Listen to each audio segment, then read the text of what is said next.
Agora que nós falamos sobre tipos de dados, vamos detalhar um pouquinho mais a diferença dos antigos tipos de texto e imagem para os novos tipos varchar max, nvarchar max e var_binary max. É muito importante a gente detalhar isso, porque a gente vai descobrir agora uma configuração muito importante de otimização dos servidores de vocês. Provavelmente, depois de ver essa demonstração, vocês vão querer testar isso imediatamente no SQL Server de vocês e ver o que vocês estão perdendo em termos de espaço e performance e fazer uma otimização em relação a isso. Vou criar uma tabela aqui de teste chamada lob1. Lob aqui é de Large Object. Essa tabela vai ter um ID, um name, só para constar, e o campo grande, o campo lob, que aqui é um campo texto. Então primeiro eu vou testar o funcionamento do teste, depois demonstrar as diferenças dos campos max. Então estou criando essa tabela, lob1, e vou inserir 200 linhas nessa tabela. 100 dessas linhas com 900 caracteres no campo texto, outras 100 dessas linhas com 2000 caracteres no campo texto.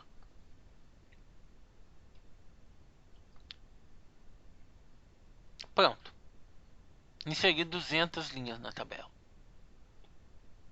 Para a gente entender o que está acontecendo e quais as consequências disso aí, a gente tem que analisar as páginas de alocação dessa tabela.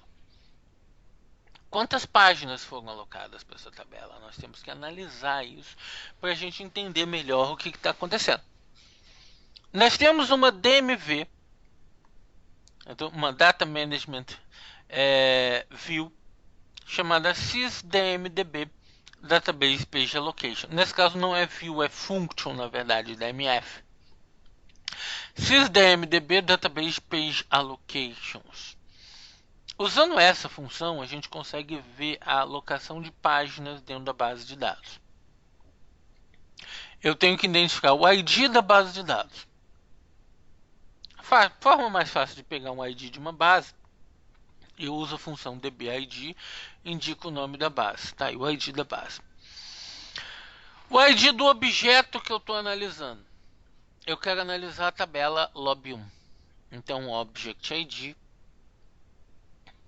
lob1. O ID do índice que eu vou analisar. Nesse treinamento eu não vou entrar em detalhes sobre a organização de índices. Isso é visto no treinamento de Performance Tuning. Eu não vou entrar em detalhes sobre a organização de índices. Eu vou só comentar que, como eu coloquei uma primary key aqui na configuração default dela, então eu estou pondo o ID de índice 1.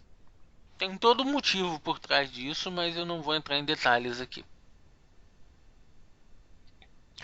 O ID de partição é utilizado para tabelas particionadas. Então, como eu não estou usando tabela particionada, o ID de partição é sempre 1. E aqui o modo de recuperação das informações, eu quero informações detalhadas. Eu estou fazendo um group by pelo tipo de unidade de alocação e a descrição da página, para poder pegar um count de cada tipo de página. Eu não estou vendo página por página, eu estou pegando um count de páginas para ver como ele alocou o espaço dessa tabela. Reparem que eu tenho diferentes tipos de unidades de alocação. Eu tenho as unidades de alocação que são as in-row data e as unidades de alocação que são as lob data. Qual a diferença dessas unidades de alocação? A estrutura como os dados são armazenados dentro dessas unidades de alocação é diferente. O SQL Server armazena os dados de forma diferente. As unidades do tipo in-row data são para controlar os dados de cada registro, linha a linha. digamos, dados normais, linha a linha. Só que com uma informação muito grande, que dependendo do caso pode até ultrapassar o tamanho da página, eu poderia criar registros com mais de 8K por registro dentro desse L-Field. Então ele precisa armazenar em separado. Então ele armazena essas informações na área que é chamada de Lobby Data, com um formato de armazenagem diferente, uma estrutura em árvore, para identificar onde está a informação de cada registro. E ele coloca um ponteiro. Dentro da página do registro, ele põe um ponteiro para onde está a informação do registro em si. Aí eu tenho o tipo da página em si, eu tenho o tipo da unidade de alocação e eu tenho o tipo da página em si. Aqui nas unidades em row eu tenho páginas de dados, ele só usou uma. Para gravar 200 registros, ele só usou uma página de dados. E tem uma página de índice de alocação, que é o IAN. Ela tem um índice de alocação para indicar qual página está alocada, qual página que não está alocada. Na Lobby Data, eu não uso Data Page, eu uso Test Mix Page, um tipo de página diferente. Aqui sim a gente vê que ele alocou 54 Test Mix Page. Ou seja, ele pegou todos os valores dos registros os valores dos campos L-Field dos registros, dos 200 registros, e armazenou nas Test Mix Page. Gastou 54 Test Mix Page para armazenar esses valores. Para o restante do registro, que só tem um name, que é varchar 50, ele só gastou uma página para armazenar 200 nomes, armazenou 200 nomes numa página só. Mas para os campos grandes, ele gastou 54 Test Mix Page.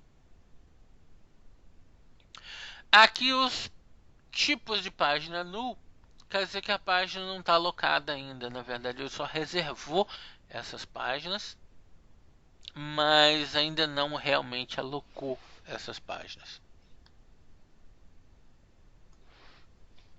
Vai ficar mais fácil de entender o que ele fez com um desenho. Vamos ver um desenho aqui do que ele fez. Aqui está. Então, eu tenho aqui uma página de dados, onde eu tenho os meus registros de linha.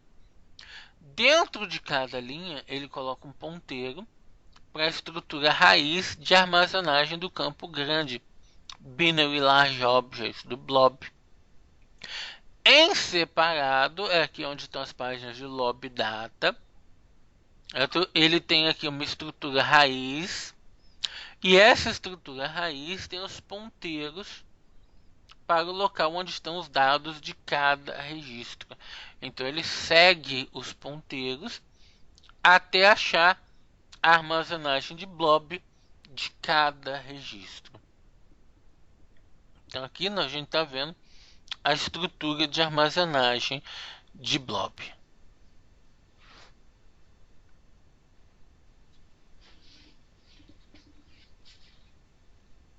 Foi isso que ele fez. É isso que nós estamos visualizando aqui. Os large objects estão todos armazenados em separado nessa área de Lobby Data.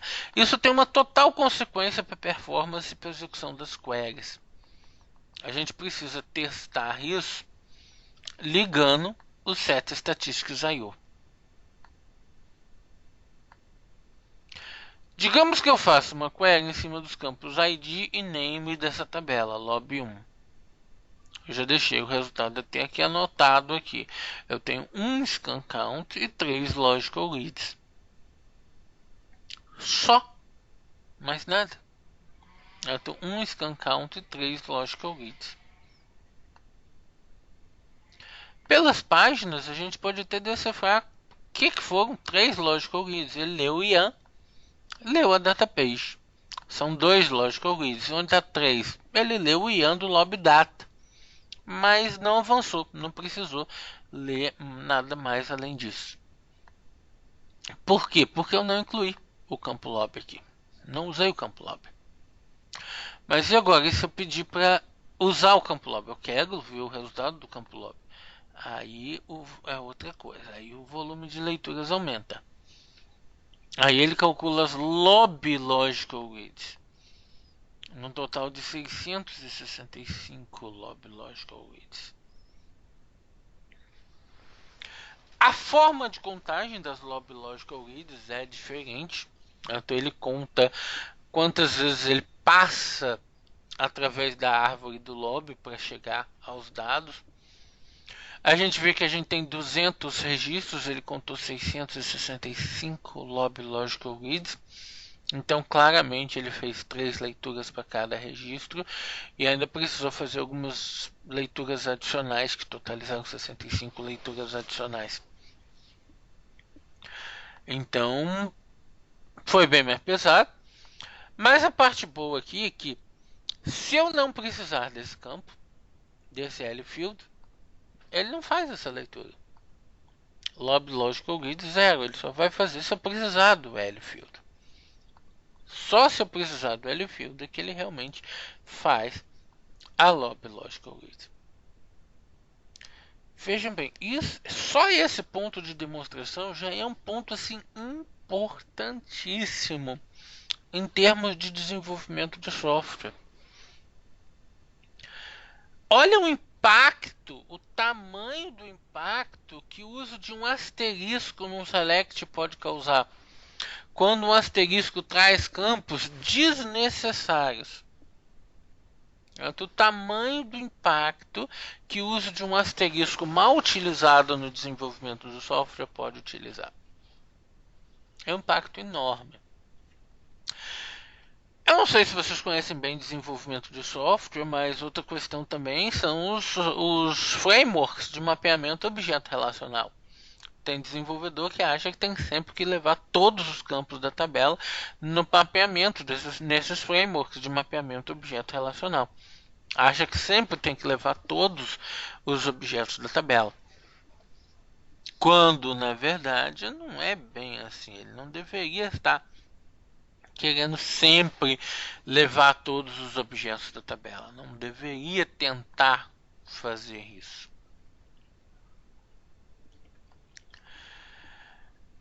A consequência é exatamente essa. Ele poderia, se ele evitasse os campos max, ele poderia estar fazendo um volume de leituras na base de dados bem menor. Está lendo uma quantidade de dados na base de dados bem menor. Ao não evitar os campos max, o volume de leituras que ele faz na base de dados acaba ficando bem maior. Ele lê mais dados a partir do momento que ele não evita buscar os campos max quando eles não são necessários.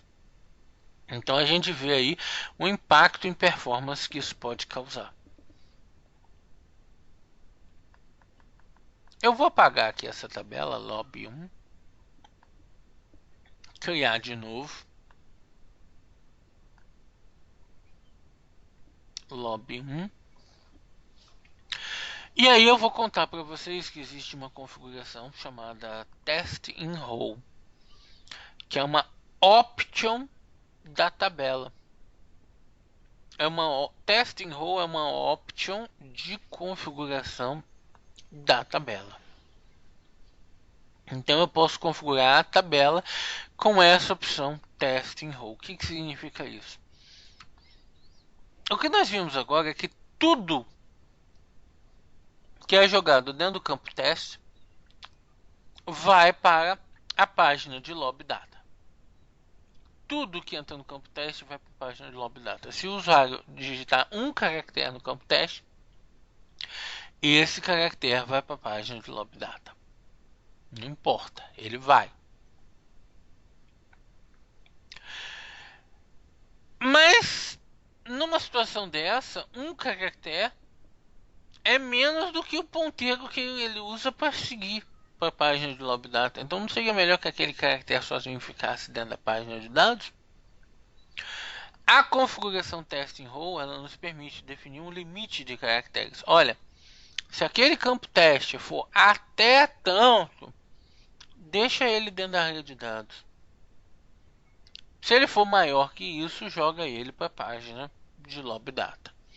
Então a gente consegue dividir, fazer um meio a meio. Olha, se o campo for pequeno, se o preenchimento do campo for pequeno, deixa ele junto dos registros mesmo. Se for grande demais, separa ele. E a gente define o tamanho de separação do campo. Ah, mas nesse exemplo aqui eu estou colocando 1. Nossos dados eu sei que são 900, 2000. Por que eu estou colocando 1? Não vai fazer nada. Bem, nós vimos o uso teórico do teste em row. Eu expliquei para vocês o uso teórico do teste em row. Mas na prática o que eu vou demonstrar é que ele tem um truque que torna ele ainda muito mais útil se vocês estiverem usando o campus teste. Como eu usei o valor 1 aqui, ele não deveria ter mudado em nada a alocação. Mas vamos ver como é que ficou a alocação dos objetos agora.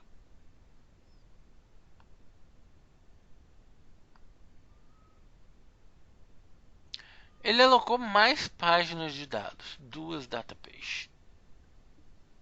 A partir do momento que ele gasta 2 datapages, ele começa a ter que abrir a página de índice. Essa tabela tem um índice. Uma página de índice.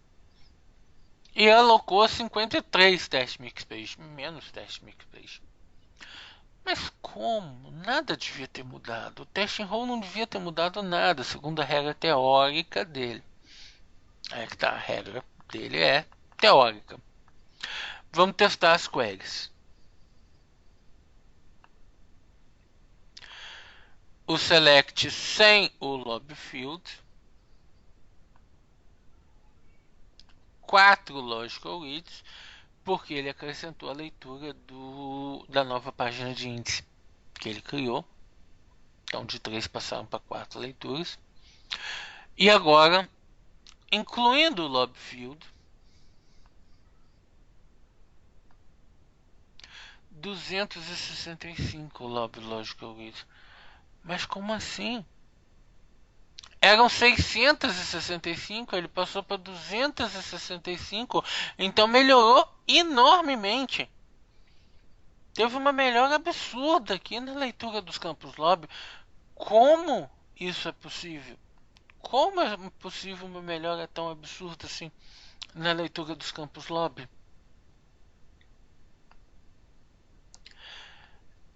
O segredo do testing row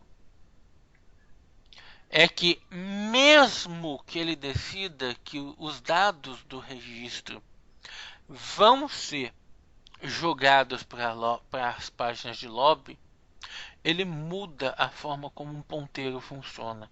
A partir do momento que o testing row está ativado, ele muda a forma como um ponteiro funciona. Ele pega a estrutura raiz que ficaria na lobby data page e traz essa estrutura raiz para junto do registro. Então esse registro passa a ocupar um tamanho um pouquinho maior. Esse pouquinho maior foi o que fez com que de uma página a gente passasse a usar 2 páginas. Usamos um pouquinho mais. Chegamos a 2 páginas de dados só. Então o tamanho do registro ficou um pouquinho maior. Mas em compensação, na hora de ler o campo blob, ele fez 400 leituras a menos. Porque ele já tinha ponteiros diretos para onde estavam os dados, ao invés de ter que percorrer a estrutura de árvore que ele guarda dentro da página do tipo lobby. Então ele já tinha ponteiros diretos para onde estavam os dados. Então com isso a gente conclui algo muito interessante.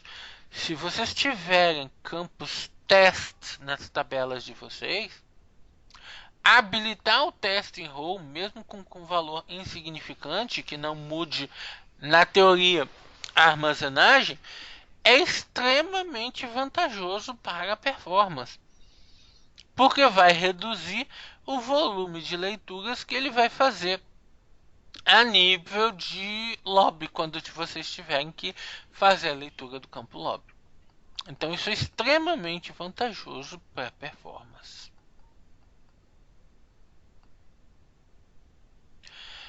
Vamos agora ver um exemplo diferente com o uso do campo max. Agora meu lobby field vai ser do tipo varchar max. Afinal de contas, a Microsoft diz que o teste está deprecated. Então vamos usar o varchar max e vamos ver se a gente tem exatamente o mesmo efeito que a gente teve agora com o varchar max.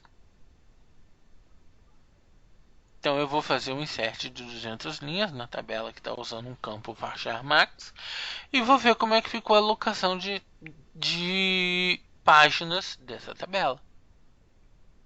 E olha a surpresa. Não tem nenhuma página de lobby.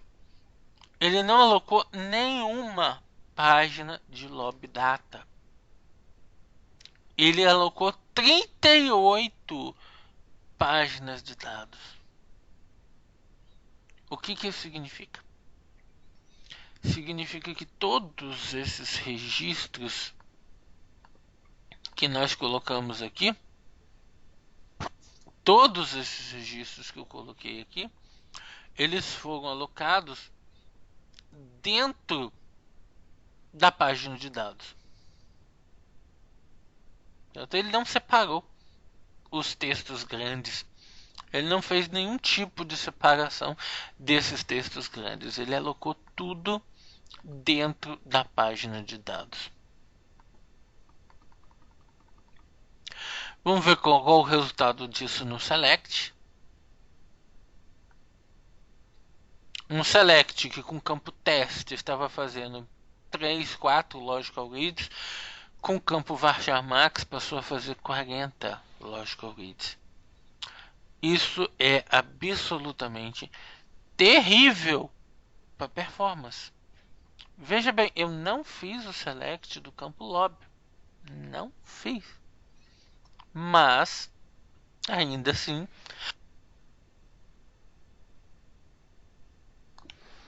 ele está fazendo 40 logical reads mesmo quando eu não preciso daquele campo observação. Isso é mortífero para a performance das aplicações de vocês. Mas como assim? Então o campo varchar max é muito pior do que o campo teste? Na configuração default do campo varchar max, sim, ele é muito pior do que o campo teste. Na configuração default dele. Ah, mas e se eu colocasse ali um string maior do que o tamanho da página? Ele ia. Como é que ele ia guardar isso dentro da página? Nesse caso, ele não ia. Vamos fazer um insert aqui de um registro maior do que o tamanho da página, só para demonstrar para vocês. Vou colocar aqui é 9.000.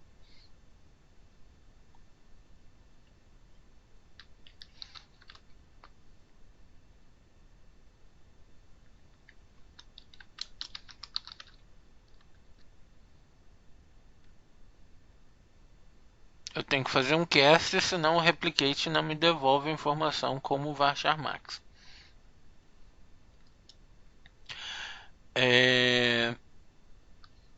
Vou fazer esse insert.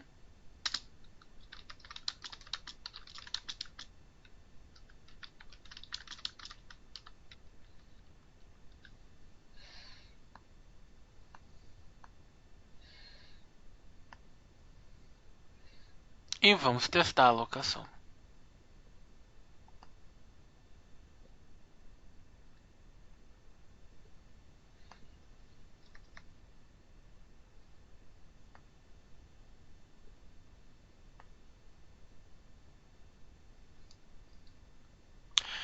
É problema aqui do cast. Deixa eu fazer de novo. Não é por fora, é por dentro. O replicate é um tamanho maior do que 8.000. Ele se atrapalha para devolver isso. Ele pensa que está devolvendo o varchar comum e corta para 8.000.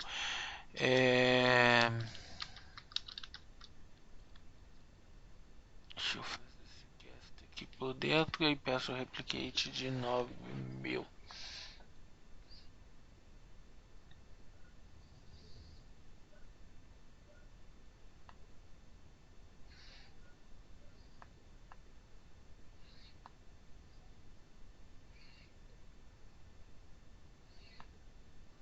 Agora sim, agora o Replicate me trouxe realmente uma string de 9.000 caracteres SIG e a gente vê aqui que a partir do momento que eu fiz esse insert, ele já criou as test mix page. Agora sim, ele passou a fazer a criação das test mix page e criou logo duas. Por que duas? Porque eu estou armazenando uma string que é maior que uma página. 9.000 caracteres é mais do que uma página. Eu teve que criar duas para armazenar uma única string.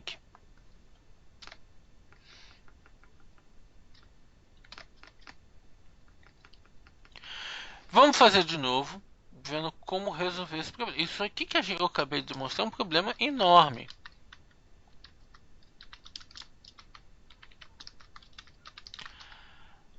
Eu imagino que nesse momento vocês devem estar pensando: quantas tabelas vocês têm no servidor de dados de vocês que estão com esse problema? Com exatamente esse problema. Eu estou fazendo um volume de leituras muito maior do que deveriam. Então vamos ver como resolver esse problema. Como é que a gente resolve isso? Eu vou apagar essa tabela, criar de novo a tabela.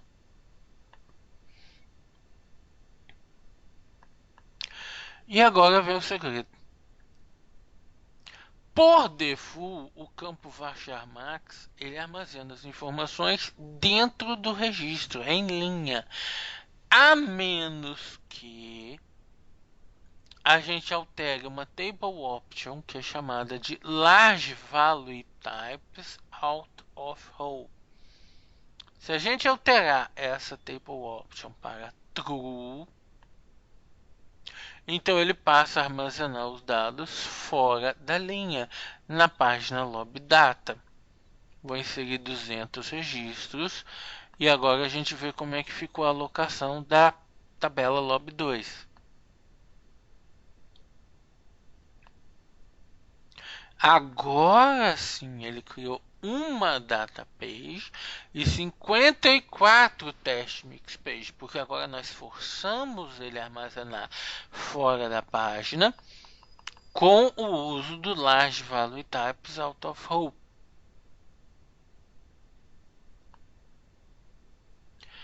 Agora como é que fica um select? Se eu fizer o select sem o lob field, eu tenho 3 leituras lógicas, como esperado. Se eu fizer o select com o lob field, eu tenho 470 lob logical gates. A estrutura de árvore do que o varchar max monta é diferente, a estrutura de ponteiros que ele monta é diferente. Então a gente vê que ele fez 470 leituras lógicas para ler os 200 registros. Duas leituras por registro e mais 70 leituras de controle dele. Isso é pior, desculpa, perdão, isso é melhor do que o campo teste na configuração default. O campo teste na configuração default fez 665 leituras. O campo varchar max conseguiu atingir 470. Mas não é tão bom quanto o campo teste na configuração de teste em row, que chegou a 265. O campo varchar max chega a 470. Observe que a configuração do large value types out of row é simplesmente uma configuração true ou false. Não tem meio termo. Eu não tenho como o teste em row que eu tinha antes, com a configuração teste em row que existia no campo teste, que eu podia fazer um meio termo. Ó, até tal tamanho deixa na página, acima de tal tamanho joga para fora da página. Não existe esse meio termo. Ou é tudo do lado de fora, ou ele vai tentar colocar tudo na página. Eu estou sem meio termo de armazenagem nesse caso. A Microsoft determinou que o teste e o image estão deprecated, então a gente deve procurar usar os novos tipos de dados, que são varchar max, os campos max e verbinary max. Mas acabamos de ver que é absolutamente essencial que esse large value types out of row esteja habilitado nas tabelas que estejam utilizando o campo max. Isso tem que estar habilitado para que ele faça a armazenagem dos campos max em uma estrutura separada. Assim, quando vocês não incluírem esses campos grandes nos selects, ele consegue fazer uma leitura enormemente menor do que quando vocês incluírem os campos no select. Do contrário, vocês vão estar sempre perdendo performance.